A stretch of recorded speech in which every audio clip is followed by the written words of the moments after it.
Pinupuri ka namin, Panginoong Heso Kristo. Magandang umaga po sa ating lahat. Magandang umaga din po, Father. Sa mga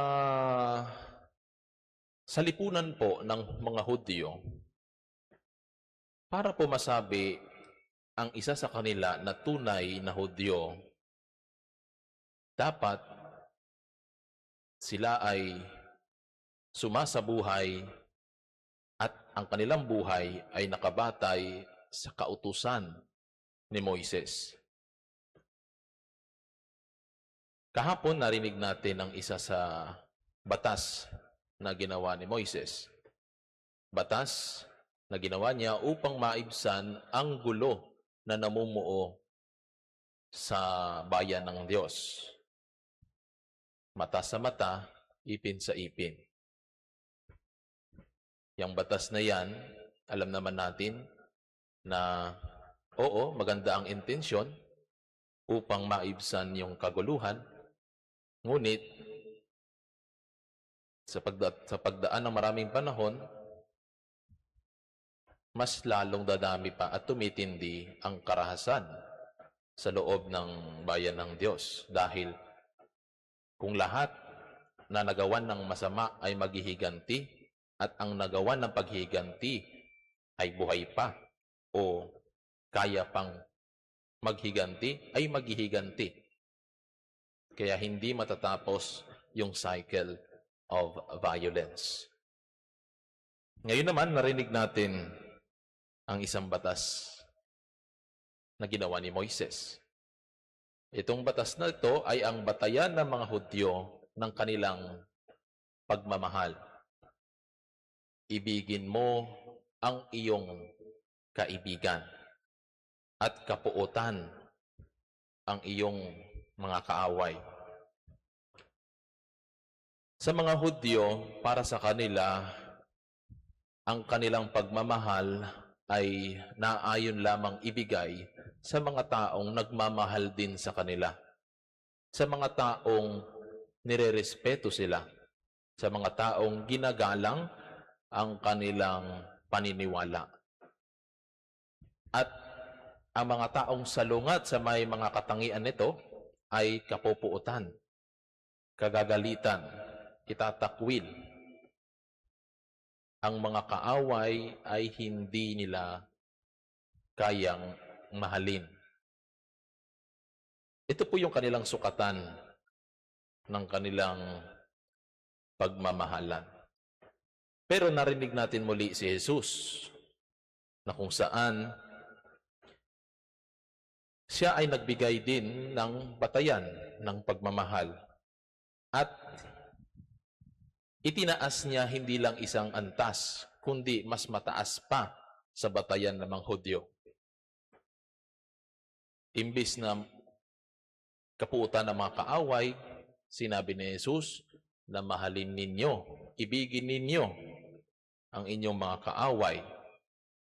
At isa pa, idalangin ninyo ang mga umuusig sa inyo.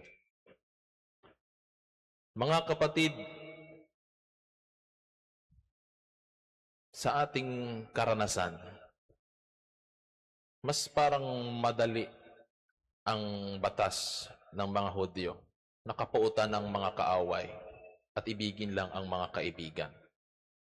Dahil sino ba naman ang makikipagkaibigan at magmamahal sa mga taong hindi naman tayo kayang pagbigyan ng kanilang pagmamahal at ang mga taong hindi naman talaga kaibig-ibig. Mga taong wala nang ginawa kundi siraan ang buhay natin, pag-usapan tayo at hatakin tayo pababa. Ito yung mga tao sa mata ng isang normal na tao, mahirap ibigin, mahirap patawarin. Pero mga kapatid, sinasabi ito ni Jesus sapagkat nung panahon ng mga bago ang kanyang pagdating, ang mga tao sa lumang tipan, sila ay nagkulang ng grasya upang malaman na mayroong ganitong antas ng pakikitungo at pakikisalamuha at pakikipag-ugnayan sa tao. Mahalin ang kaaway. Ibigin, idalangin ang mga umuusig sa atin. Para kay Jesus,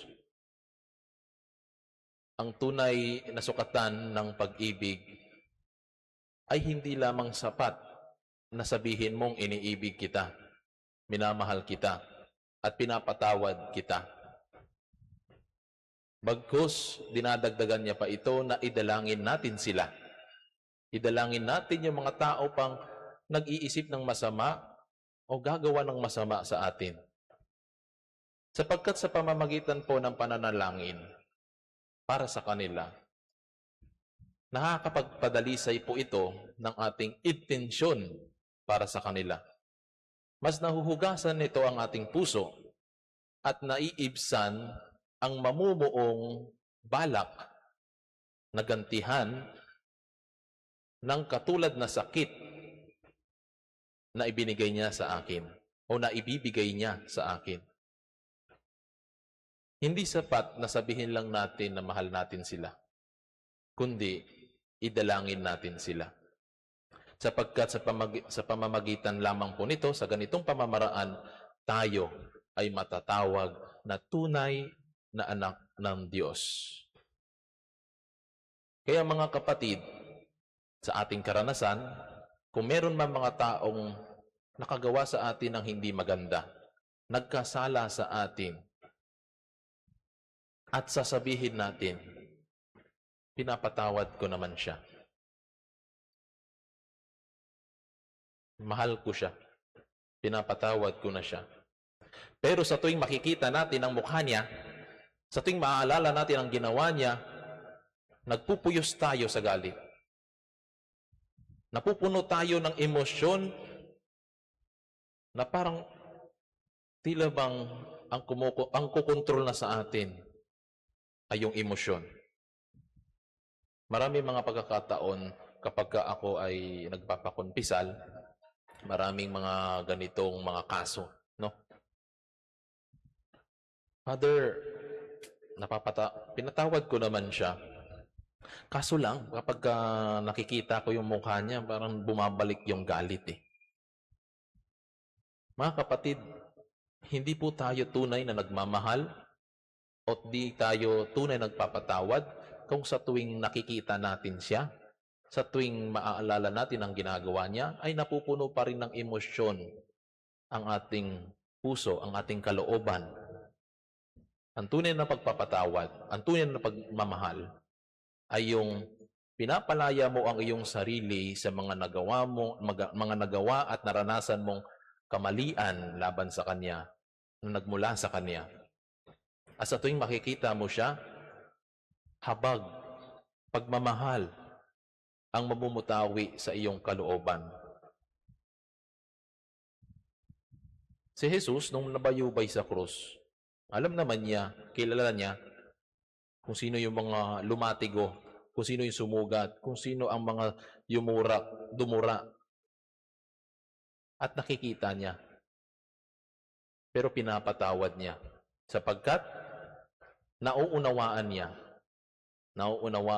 ang mga taong ito ay ganito, base at batay sa kanilang mga karanasan.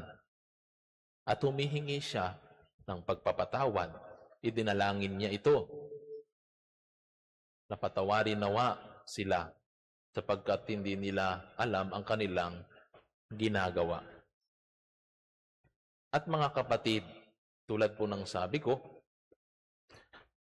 kapag natutunan nating idalangin ang ating kaaway, ang mga kapwa natin na nagbabalak ng masama sa atin, mapapadalisay ng pagdalangin natin ang ating kalooban upang nang sa ganon, hindi ito magtanim o hindi ito matamnan ng intensyon na masama laban sa Kanya. Ito ay makakatulong hindi lang po sa atin, kundi sa Kanya. Ito ang ating konkretong ekspresyon ng pagmamahal natin. At ito ay kalugod-lugod sa Diyos. Kaya naman, doon lamang tayo matatawag o matuturing na Kanyang mga ulirang anak.